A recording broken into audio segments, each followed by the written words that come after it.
Have you ever felt that the more you try to force yourself into a rigid routine, the more your own mind conspires against you? I remember standing at my desk early one morning, calendar in hand, every second accounted for, only to find my energy sapped and my motivation slipping away before the day had even begun. In those moments, I realized that an obsession with discipline, when taken to an extreme, can ignite a fierce resistance within us. It's as if our very brain pushes back against the chains we try to wrap around it, yearning instead for a breath of freedom. Today, I want to explore why this paradox exists and how we can transform discipline from a burden into the most liberating force in our lives. When I speak of discipline, I'm talking about more than just following a set of rules. I'm referring to a deep, unwavering commitment to our highest priorities, the daily choices that shape our destiny. Yet I've seen countless professionals and entrepreneurs pour hours into meticulous schedules only to burn out within weeks. They blame lack of willpower or inadequate goals, when in reality the culprit is often an unforgiving structure that leaves no room for human variability. True discipline requires both steel and spring, the resolute strength to stay the course, and the flexible resilience to adapt when life inevitably shifts beneath our feet. This balance is not theoretical. It's the living essence of high performance. Over the next few minutes, I will share with you a roadmap to cultivate unbreakable discipline that feels effortless rather than oppressive. You'll discover why rigid obsession backfires, how to re-engineer your environment so that right actions become automatic, and the secret to aligning small, daily victories with long-term fulfillment. We will delve into the methods that allow you to anchor your identity in the person you aspire to be, protect your momentum from emotional turbulence, and weave powerful rituals into every part of your day. By the end of this session, you will understand not only the science of sustainable discipline, but also possess 7 practical strategies you can begin applying immediately. Prepare to break free from the old patterns that have held you back and step into a new realm of consistent, high-impact achievement. Do you know the discipline paradox? If you do, you already have an idea of why your obsession backfires. I recall the day I constructed the most detailed schedule of my career, assigning every minute to a task, convinced that unyielding structure would be my salvation. Yet by mid-afternoon, a strange resistance rose within me. My mind rebelled against the ironclad plan I had set, and fatigue crept in far sooner than it should have. I realized then that an overemphasis on rigid rules can foster the very burnout we seek to avoid. When discipline becomes synonymous with rigidity, we forget that our greatest asset is adaptability, the ability to bend without breaking under life's inevitable changes. Over time, I learned that sustainable discipline thrives on a delicate tension between structure and freedom. Too much structure creates a prison of our own making. Too much freedom dissolves even the best intentions into chaos. I have come to believe that true mastery lies in designing a framework that guides our actions but permits moments of relief, spaces where creativity and recovery flourish. Just as a bridge must flex under the weight of traffic and the shifting currents below, our personal discipline must accommodate the unpredictable ebb and flow of motivation and circumstance that in my own journey. I began integrating deliberate pauses into my day, brief intervals where no task was scheduled, a buffer to absorb unexpected demands or simply to rest. These pauses did not weaken my resolve. They strengthened it by honoring the natural rhythms of energy and focus. It was through this balance that I discovered a powerful affirmation. Discipline with space is discipline that lasts. By allowing for flexibility within our plans, we preserve our commitment and transform discipline from a burdensome chain into a liberating force that carries us steadily toward our highest goals. Take this habit loop trick. Re-engineer cues into automatic actions that I remember the afternoon I first rearranged every item on my desk, not by whim, but by intention, placing my journal within arm's reach of my chair and moving my phone to a drawer where it would only emerge at scheduled breaks. What felt like a simple reorganization transformed my entire workday.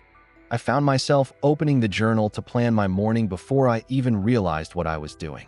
It was at that moment I recognized how much power our surroundings wield over our behavior. Subtle prompts embedded in our environment that can either ignite action or lull us into distraction.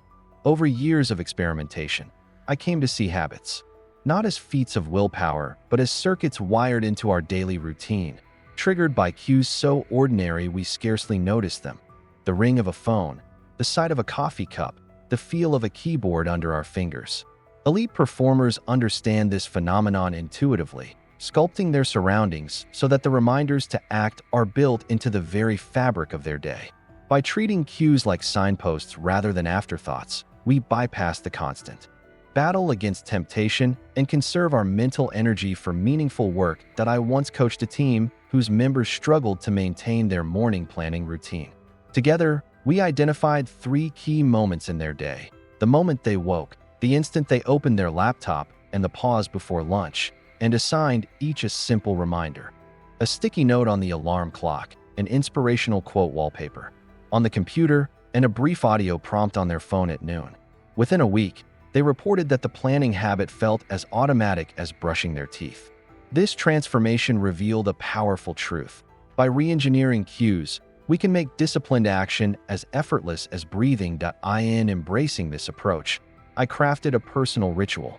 The sight of my running shoes by the door signals a quick stretch. The placement of a glass of water on my nightstand cues me to hydrate before bed, and the organization of my workspace invites me to dive into deep focus.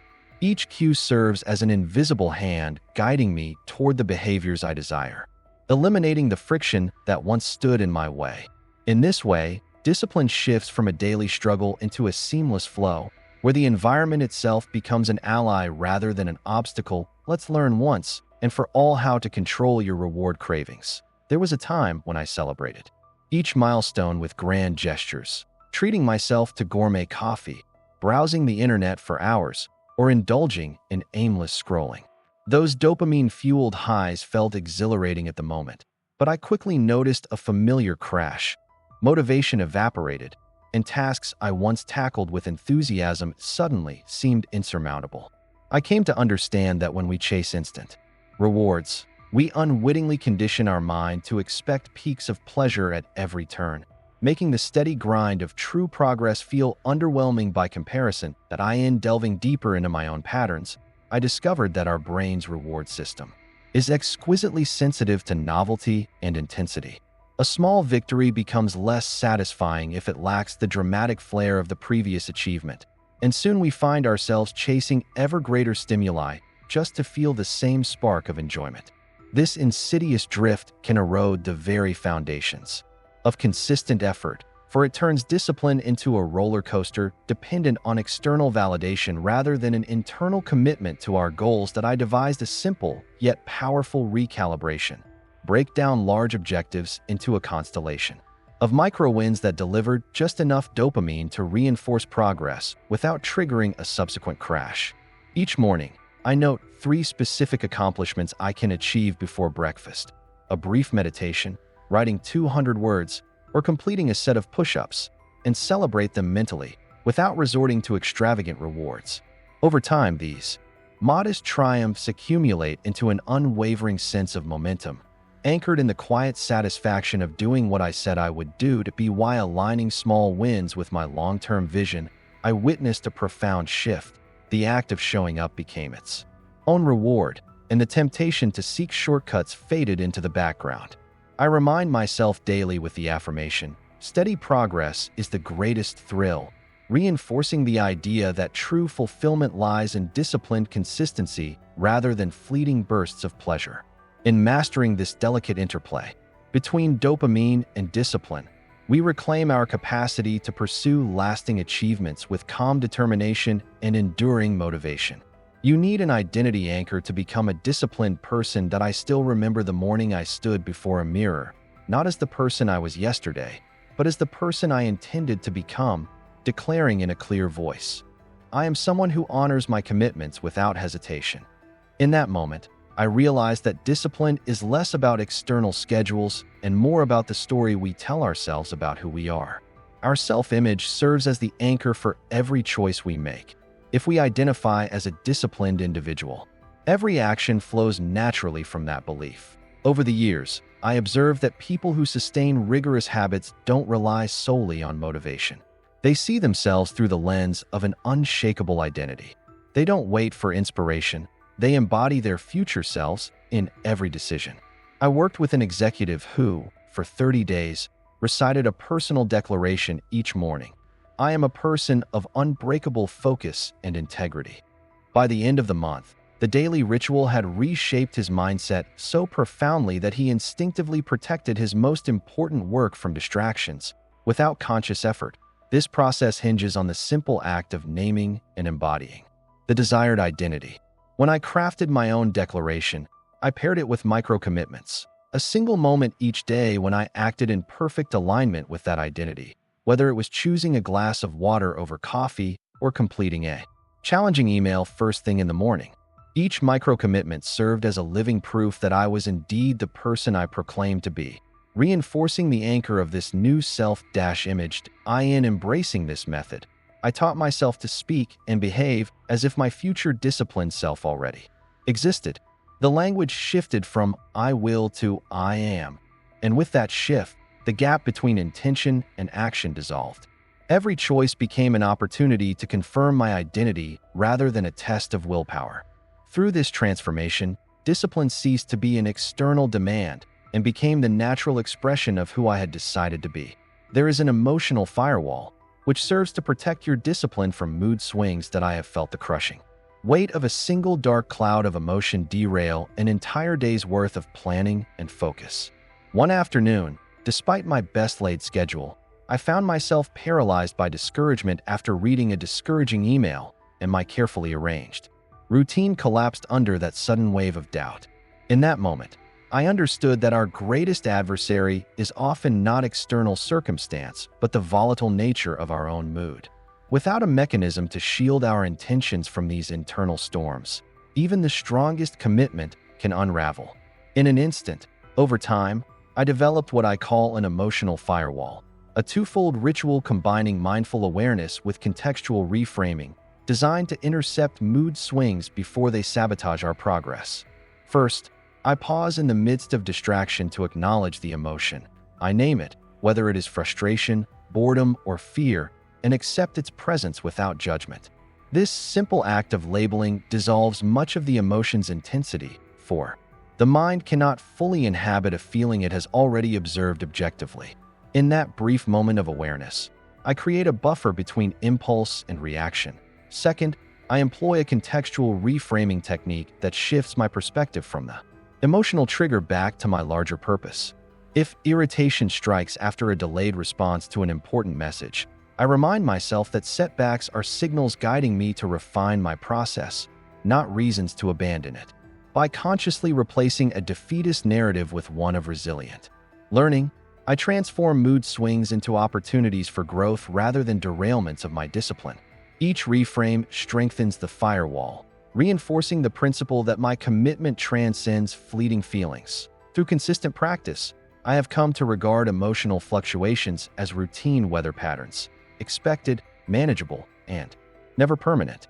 Whenever I sense the first signs of emotional drift, I silently affirm, I am guided by purpose, not by passing moods, anchoring my focus in a higher mission. This ritual has allowed me to navigate turbulent days with steady resolve, ensuring that no single mood can extinguish the steady flame of my unbreakable discipline. You will incorporate discipline into your daily life.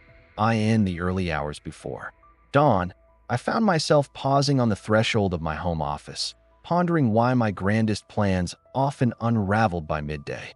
It was then that I recognized the power of ritual, not as rigid ceremony, but as a seamless sequence of actions that align mind, body, and environment toward one unified purpose. Rituals are the silent scaffolding of discipline, the invisible tracks upon which our highest intentions glide without effort. When I committed to designing 3 distinct rituals, morning, midday, and evening, I discovered a framework that transformed fleeting motivation into enduring performance. Morning ritual begins with a deliberate sequence. Upon waking, I place both feet on the floor and inhale deeply, inviting clarity into my mind. I then recite a single affirmation that anchors my focus. before moving to a brief physical activation, stretching the stiffness of sleep into vibrant readiness. This chain of small, interlinked actions primes my brain for peak productivity, signaling that the day's highest priorities have arrived. By ritualizing these steps, I no longer question whether to begin. The momentum of the ritual carries me forward as the clock ticks toward midday. I pause once more, not out of obligation, but because my ritual calls me back to center. I rise from my desk to replenish water, observe a 1-minute breathing cycle, to reset stress levels and review my top goal for the afternoon. This brief interlude serves as a ritualized checkpoint, ensuring my actions remain aligned with my overarching mission. Each component of the midday pattern is minimal yet meaningful, forging a link between intention and execution that refreshes my resolve. When evening falls, I honor a closing ritual that seals the day's work and prepares me for restorative rest. I jot 3 wins in my journal, express gratitude for the day's lessons, and dim the lights to cue my physiology toward recovery. In these moments, I acknowledge both accomplishments and areas for growth, weaving reflection into the fabric of discipline. This end of day sequence prevents mental clutter from spilling into tomorrow, ensuring that each dawn greets me with a clear slate rather than a burdened mind. Through this blueprint of interconnected rituals, I bridge the gap between aspiration and action, embedding discipline into the very rhythms of my life. The true elegance of ritual lies in its seamlessness. Rather than battling willpower with each decision, I simply step into patterns that have been carefully crafted to support my highest performance. In doing so, discipline transcends the realm of effort and becomes the natural cadence of my daily existence. Creating an ecosystem of accountability will multiply discipline through social leverage. I have witnessed firsthand the transformative power that emerges when personal commitment is reinforced by a network of peers, each holding one another to a shared standard of excellence. In the early days of my public speaking career, I found that my own promises, though sincere, sometimes faltered under the weight of competing priorities. It was only when I invited a small group of colleagues into a mutual accountability pact, where each of us declared a specific goal and reported progress weekly, that I experienced a profound amplification of my resolve. Suddenly, the discipline I once shouldered alone became a collective force, buoying me through challenges I might otherwise have abandoned. This ecosystem thrives on 3 key pillars: transparent commitment, regular check-ins, and moral contracts that define both rewards and consequences. Transparency transforms private intentions into shared ventures, as declaring your objective publicly infuses it with social significance. Regular check-ins, whether via brief calls or digital logs, create a rhythm of responsibility, converting vague intentions into concrete milestones. Moral contracts, simple written agreements that outline what each member gains or forgoes based on performance, heighten the stakes and deepen the sense of obligation, not as a burden, but as an honor to uphold that my own system evolved to include. A triad of accountability methods, peer pods of 3 to 5 individuals who meet bi-weekly, a digital dashboard where I track my commitments in real time, and an annual letter to myself that outlines my core aspirations, sealed and revisited only at year's end. Each layer offers a unique form of leverage. Peer pods provide immediate feedback and encouragement. The dashboard delivers objective visibility, and the letter reconnects me to my deepest purpose when routine hinders long-term vision. Together, they create a multidimensional safety net, ensuring that no promise slips through the cracks of intention. In embracing this approach, I discovered that discipline extends far beyond personal willpower. It flourishes in community.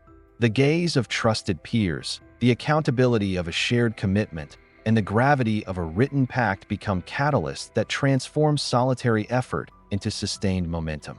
Through this ecosystem, I found that my discipline was not just multiplied, but magnified as each participant's success propelled the group forward.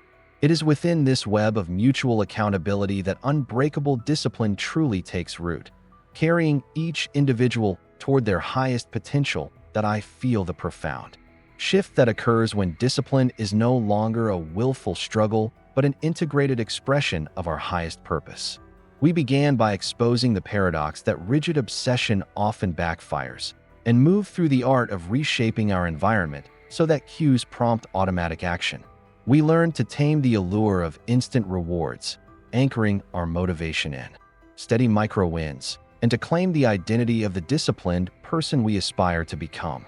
We fortified our resolve with an emotional firewall that shields us from fleeting moods, embedded unbreakable patterns through daily rituals, and leveraged the strength of community to multiply our commitment.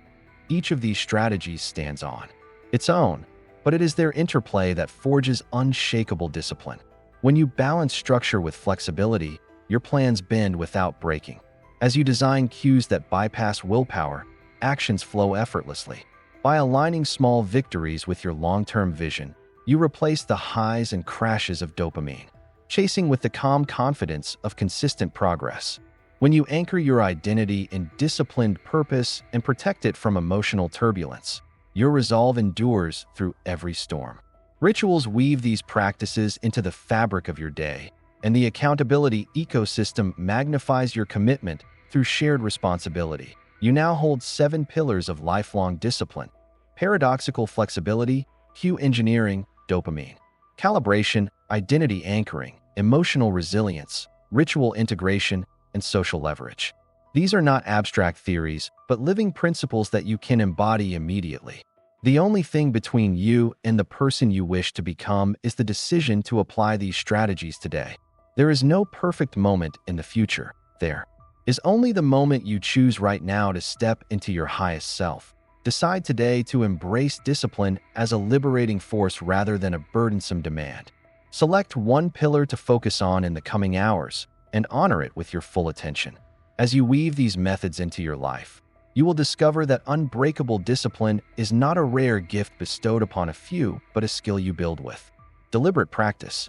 Your journey toward consistent, high-impact achievement begins now, and the person you become in the process will outshine every limitation you once perceived.